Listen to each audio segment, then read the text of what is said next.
बिस्मिल्लाहिर्रहमानिर्रहीम। अस्सलामुअलैकुम। कैसे हैं आप? उम्मीद है आप सब लोग ठीक होंगे। आज हम बनाने जा रहे हैं सेवइयों का शीर कोरमा। बारीक सेवइयों का बनने वाला मज़ेदार सा शीर कोरमा ना सिर्फ बड़े बल्कि बच्चे भी बहुत ज़्यादा शौक़ से खाते हैं। और इसे ना सिर्फ हमारे त्योहारों पर बल्कि इसे आम दिनों पर जैसे कि दावतों पर और किसी भी अच्छे इवेंट्स पर बनाना पसंद किया जाता है। तो इसी हवाले से और आपकी फ़रमाइश भी आ रही थी, तो उस भी हवाले से मैंने आपके लिए आज शीर कोरमा बनाया है। बारीक सेमियों से बनने वाला ये शीर कोरमा। इसमें मुकम्मल मैं आप लोगों को मुकम्मल गाइड करूँगा कि जो है 1 लीटर हम लोगों ने दूध में कितनी सेवइयाँ ऐड करनी है, कितनी चीनी ऐड करनी है और कितने मेवे ऐड करने हैं। ये बिल्कुल ऑथेंटिक और बिल्कुल परफेक्ट बन जाने वाली रेसिपी है। और सबसे बड़ी बात, ये बिल्कुल झटपट बन जाने वाली रेसिपी है। तो चले जी बनाना स्टार्ट करते हैं आज का हमारा शीर कोरमा की रेसिपी। सबसे पहले आप लोगों ने कढ़ाई ले लेनी है। मैंने कढ़ाई ले ली है, तो इसके अंदर हम लोगों ने ना सबसे पहले, मेरे पास ये सेमियाँ हैं। सेमियाँ मैंने बारीक वाली ली हैं। सेमियाँ आप देख सकते हैं, आप किसी भी कंपनी की या किसी भी ब्रांड की ले सकते हैं। मैंने बारीक वाली ली हैं, जो 140 ग्राम वाला होता है ना पैकेट, ये मैंने लिया है। इनको मैं हाथ की मदद से छोटा छोटा बारीक पीस लूँगा, यानी तोड़ लूँगा, क्रश कर लूँगा, ताकि मुंह में ना आए। ये देख सकते हैं आप, जो पैकेट मैंने किया था ना क्रश, उसमें से मैंने हाफ़ पैकेट प्लेट के अंदर निकाल लिया है। बस उसमें से हाफ़ पैकेट ही हम लोग यूज़ करेंगे, क्योंकि पैकेट 2 किलो का होता है। अब ये 2 टेबलस्पून मेरे पास देसी घी है। तो देसी घी आप लोगों ने 2 टेबलस्पून ही लेना है, ना इसे ज़्यादा लीजिएगा ना इसे कम लीजिएगा। इसको मेल्ट होने के लिए छोड़ देंगे थोड़ी देर।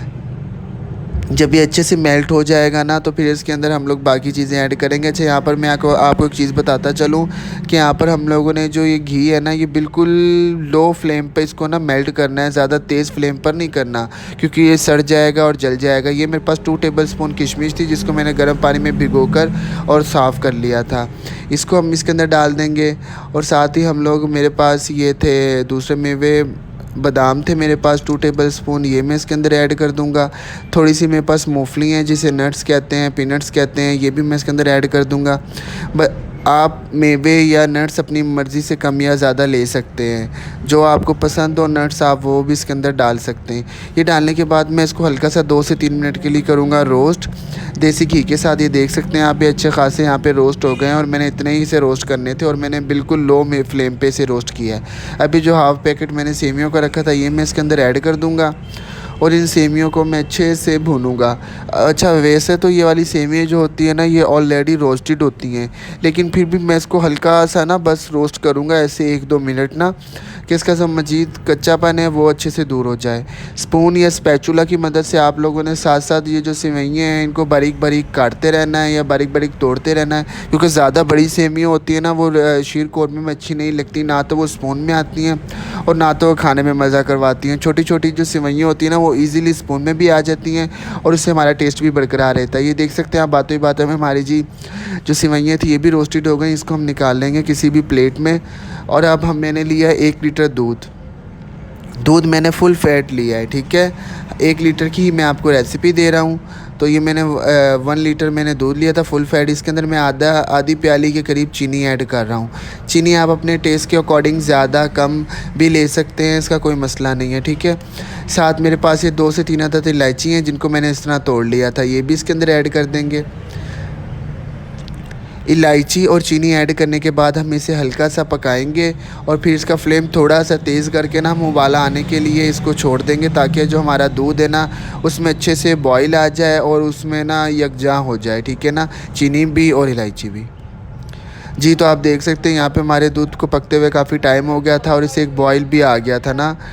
तो अब मैं इसके अंदर सेमियाँ ऐड करूँगा। सेवइयाँ जो मैंने और जो मेवा जो रोस्टेड करके रखा था ना, वो हम इसके अंदर सारा ऐड कर देंगे।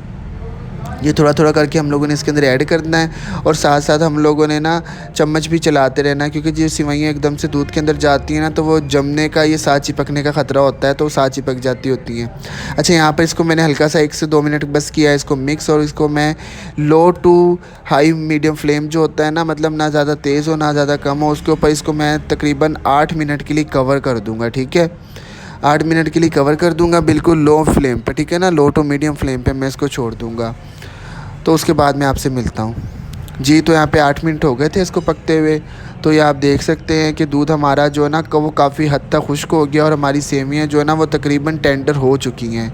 लेकिन यहाँ पर मुझे थोड़ा-सा ये पतला लग रहा है शीर कोरमा, क्योंकि मैं थोड़ा-सा ना यानी कि ज़्यादा पतला शीर कोरमा नहीं पसंद करता हमारे घर वाले। तो मैं इसको 2 से 3 मिनट यानी कि अराउंड 4 मिनट में इसको, और मैंने यहाँ पे ना इसको कुक कर लिया था ताकि मज़ीद ना ये थोड़ा सा गाढ़ा हो जाए। मुझे इसकी जो थिकनेस अच्छी लग रही थी। तो जी ये देख सकते हैं आप, हमारी आज की रेसिपी माशाल्लाह से कंप्लीट हो गई है। उम्मीद है आपको मेरी आज की रेसिपी बहुत बहुत ज़्यादा पसंद आई होगी। तो जी आप घर में बनाएं, घर वालों को बनाकर खिलाएं। तो मुझे इसके बारे में फ़ीडबैक आप लोगों ने देना है लाजमी। तो वीडियो अगर अच्छी लगी हो तो इसे ज़्यादा से ज़्यादा लाइक कीजिएगा, शेयर कीजिएगा और मेरे चैनल को सब्सक्राइब कीजिएगा और बेल आइकन को ज़रूर प्रेस कीजिएगा। अल्लाह हाफिज़।